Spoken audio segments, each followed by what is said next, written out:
Chapter 3. The Funfair Spectacular did not look very spectacular at all. In fact, it looked particularly unspectacular. The stripy tents are gray and tattered. The rice sounded cracky and ratty. The music was so quiet you could barely hear it. And the fairy lights were fizzing and spotting as though they were about to go out. The people operating the radios looked sad and gray too. They had whirly lines all over their faces. "Oh dear," said Mom sadly. "What a shame." My hair suddenly feeling very small and tight. I held on my mom's hand for a minute because my eyes were feeling a bit pricky. Suddenly, I wasn't sure if I want to go visit the human fair after all.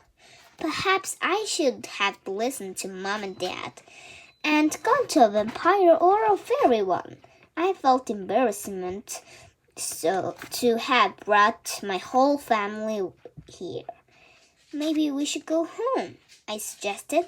"Nonsense," said Mom, who always liked to take a bright side. "We've only just got here. It's not that bad, Isadora. The ride's a little bit run down. Nothing a magic can fix." "Oh yes," said Mirabel, rubbing her hands together gleefully. "I bet we could make human fair a whole got more excited." "No!" I cried wildly. "No magic, remember?" "Okay," said Mom, sounding slightly disappointed. "Well, let's go in anyway. I fancy a ride on the teacups." "The teacups?" scoffed Mirabel. "I think we should go on a roller coaster or a ghost train." I didn't feel like going on any of the rides, but I followed my family into a fair and towards the roller coaster. As we got closer, I could see a paint was faded and peeling. "At last we wouldn't have to queue," said Dad cheerfully, as we walked up to the man of the ticket booth. "Tickets for 5, please," he said. The man at the booth looked delighted. "5?" he exclaimed. "Excellent! That's the most tickets we sold for tonight." "Why?" asked Dad. "Are you not getting many customers?" "Not as many as we used to," admitted the man. "What a shame," said Mom. "It is," agreed the man. "The problems that a lot of our rides need updating, but we haven't got enough customers lately to be able to afford to do it. And the customers don't come because the rides really do need a spruce up, a lick of paint. You can see the pickle we're in." "I can't," said Dad, nodding. "And the conundrum." "A conundrum?" said the man, scratching his head. "It's a fancy of the prickle," said Dad explained. "Ah," said the man. "Yeah, it's really a conundrum. I do hope I will be able to think of solutions soon, or we might have to close the fair down. It would be such a shame. It's a family-run banished, staring my great-great-grandfather and traveling all over the country. And it was going to be almost 100 years. "Gosh!" exclaimed Mom. 100 years?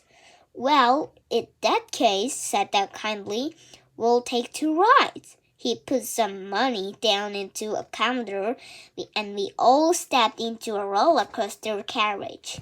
It was my first roller coaster ride, and I felt a bit nervous.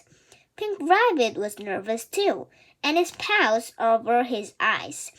A little bell trailed, and suddenly a carriage lurched into life.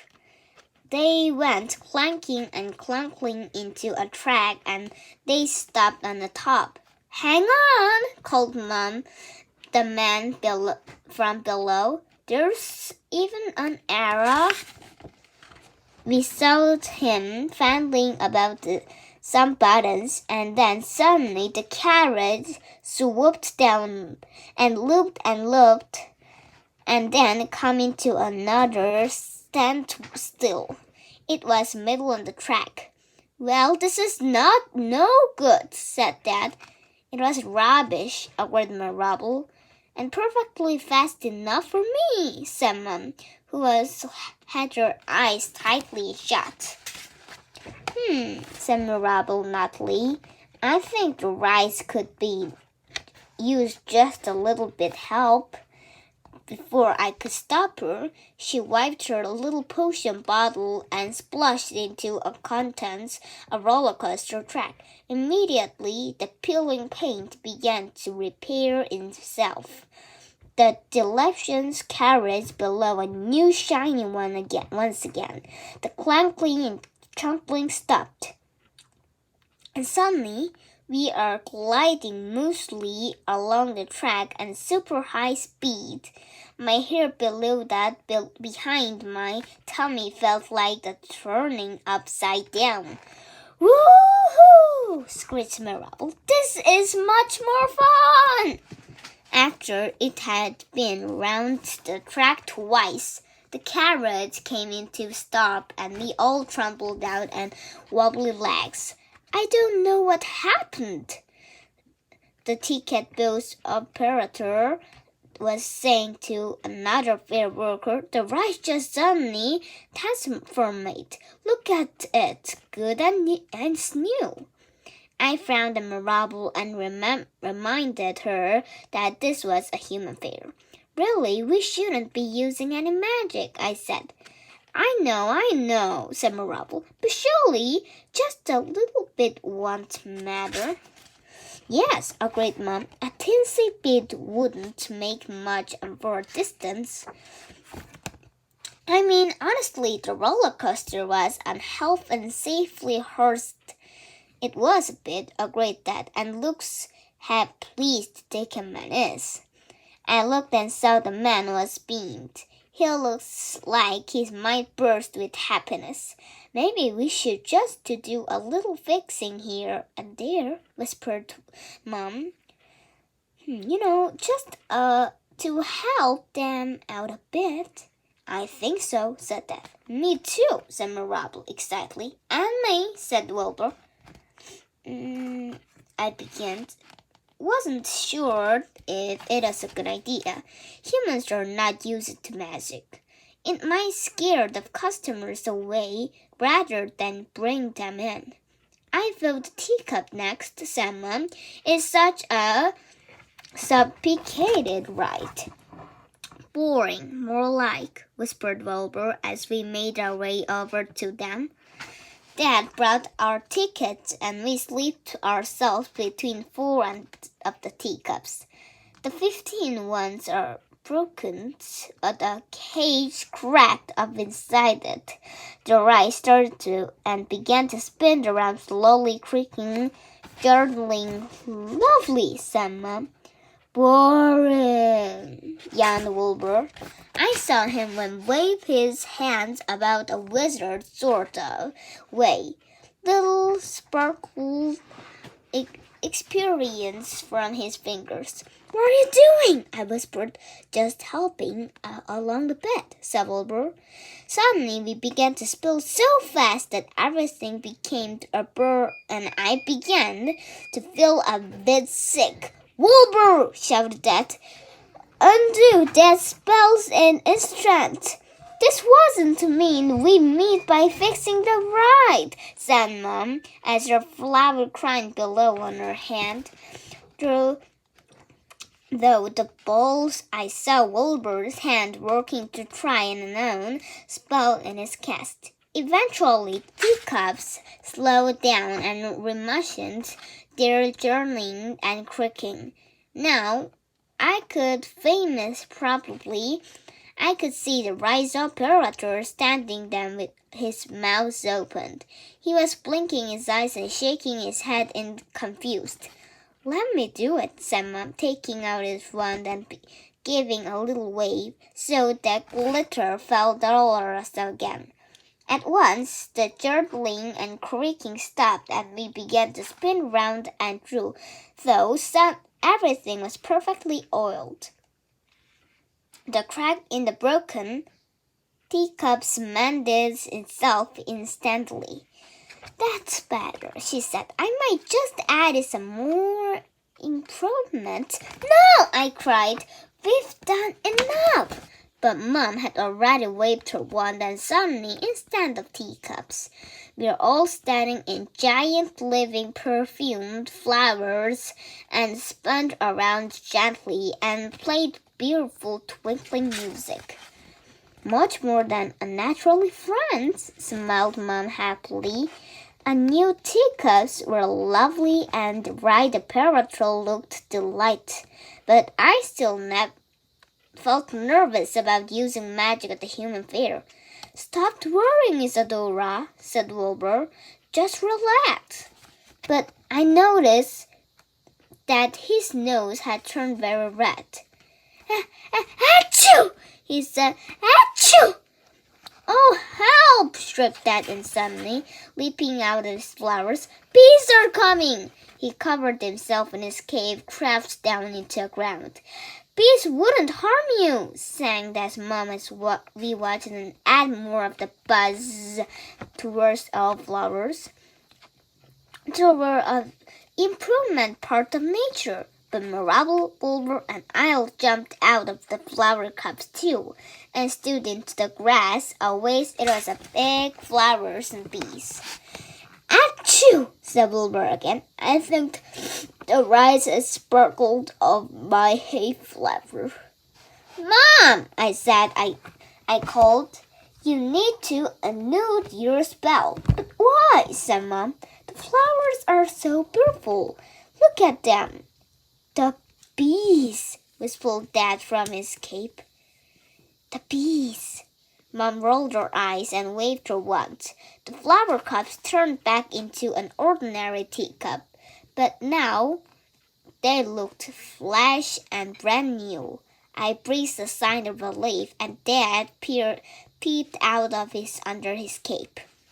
Can we stop doing magic now? I asked as we walked away from the rice. Yes, of course, said Dad distractedly. Oh, look, a dudgeon. My favorite, said Wilbur. Mine too, said Mirabel, grabbing a rusty car of hoping into it. She began to race around, shrieking with a laughter every time she managed to brush into Wilbur.